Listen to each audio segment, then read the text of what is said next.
Ako na magluluto. Okay. Sure. Itong nalulutuin yung egg kasi may mantika na to. Pinaglutuan mo naman to kagabi ng ano, diba? Yeah, yun yung sa lumpia. Oo But, nga. girl, ano yan? Vegetable oil. Diyan natin iluluto si egg. Alam mo may... Girl!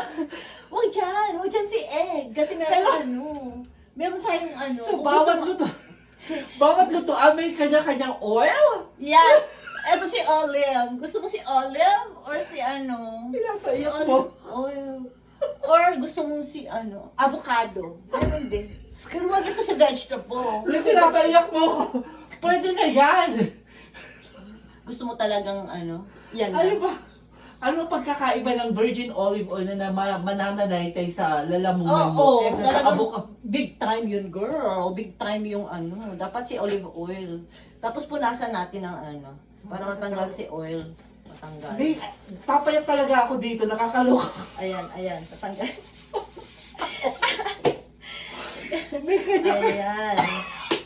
Dapat si oil, pag egg, is Sa- olive oil. sa- Pag egg olive oil. Oo. Pag mga...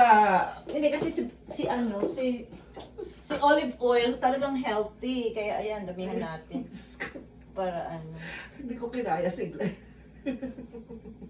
Diyos ko, pangalawang araw ko pa lang to, te, ha? Girl, Paano naman si sausage? Saan naman ilulutong oil yan? hindi meron na siyang sariling oil. Kaya So water naman water siya. na lang siya hanggang mag-oil Sige, siya. ayan, naniniwala ako dyan sa water. Pakuluan Ayan pala! Pakuluan natin si ano.